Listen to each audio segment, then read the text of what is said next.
Mu kiseera kino buli kibiina kya byabufuzi kiri mu nteekateeka ezisembayo ezinaakituusa mu kulonda kwa 2016.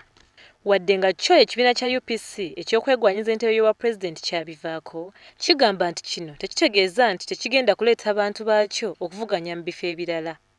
Mu lukiiko lwa bannamawulire olutuuziddwa ku kitebe ky'ekibiina kino ku Uganda House wano mu Kampala, ekibiina kino kitegeezezza nga bwe kyamaze dda okufuna abagenda okukikwatira bbendera mu bitundu by'eggwanga eby'enjawulo, okutandikira ku bwa ssentebe wa LC1 okutuuka ku bw'omubaka owa paaliyamenti.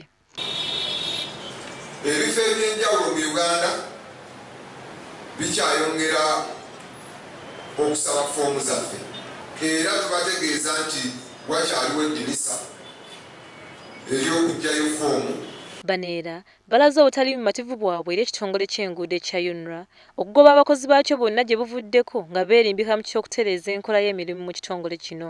Kubanze nabiwulidde nti kakati bano abasomera ku State House sponsorship eyo gye tutamanyi omuntu bagigalira liddawa, naye tuwulira nti baŋŋanda zaaba balina obuyinza. Bano kati baagala abaddukanya ekitongole kino baveeyo banyonyole bannayuganda ensonga entuufu eri emabega w'okugoba abakozi ab'ekitongole kino bonna. Naye abakozi ekitongole kyonna ne kiba kyababbi, olwo basupervisa babadde bali liddawa. Ffe tulowooza